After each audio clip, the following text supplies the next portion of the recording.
ఈ కార్యక్రమంలో పాల్గొంటున్నటువంటి గ్రామ పెద్దలకు, జాకారం ఇంచర్ల గ్రామ పెద్దలకు అందరికీ, అదేవిధంగా కలెక్టర్ గారికి, డిఎస్పీ గారికి, ఈఈ గారికి, సంబంధిత శాఖల అధికారులకు, పత్రికా మీడియా సోదరులకు, మన నాయకులకు, ప్రజలకు అందరికి కూడా పేరు పేరున నమస్కారాలు.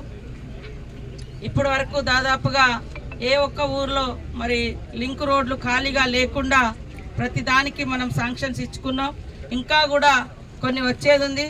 రాబోయే కాలంలో 12,000 కోట్ల రూపాయలతోటి పంచాయతీరాజ్ శాఖ ద్వారా రాష్ట్ర వ్యాప్తంగా కూడా ప్రతి గ్రామానికి రోడ్ వేయాలన్నటువంటి లక్ష్యంతో సీఎం రేవంత్ రెడ్డి గారు మన యొక్క శాఖ నుంచి దాదాపుగా 12,000 కోట్ల రూపాయలను తొందరలోనే శాంక్షన్ చేసి ప్రతి గ్రామానికి రోడ్ ఉండాలి, అదేవిధంగా డబుల్ రోడ్ ఉండాలి, సింగిల్ రోడ్ ఉండాలి, 4 లైన్ వే ఉండాలనేటువంటి లక్ష్యంతో మరి ఆ యొక్క ఫైల్స్ కూడా మూవ్ చేయడం జరుగుతూ ఉంది. అదే కాకుండా R&B నుంచి కూడా మనం వివిధ రోడ్లను కూడా శాంక్షన్ చేసుకోవడం జరిగింది. అవన్నీ మరి నాణ్యతతో కూడినటువంటి రోడ్లుగా కంప్లీట్ చేసుకోవాలి. వేసిన వెంటనే 2 రోజులకే గతంలో మనం చూస్తూ ఉన్నాం పోయినటువంటి రోడ్లు కూడా ఉన్నాయి.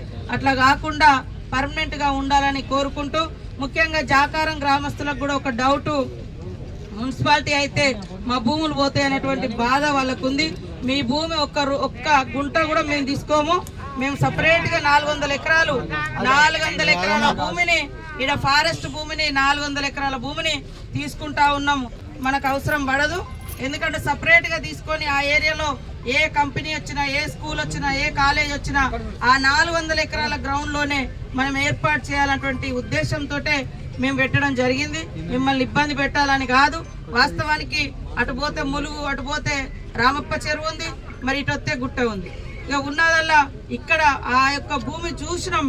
చూసి మేమంతా కూడా ప్రపోజల్ పెట్టుకున్నాం. కాబట్టే ఈరోజు మరి ఆ భూమి తీసుకోవాలన్నా కూడా ఇది అలాగ రావాల్సిందే.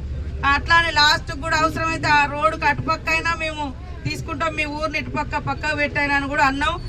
కాకపోతే కొంతమంది రకరకాలుగా ఏదో భయాన్ని సృష్టిస్తారు. మీ భూములైనా మా భూములైనా మనం మీ ఎవరి భూములు వాళ్ళకు ఉండాలనే ఉంటుంది తప్ప మీ భూములు అక్రమంగా ఆక్రమించుకోవాలని మాకు ఎవరికి కూడా ఉద్దేశం లేదు. అందులో అవసరమే పడదు.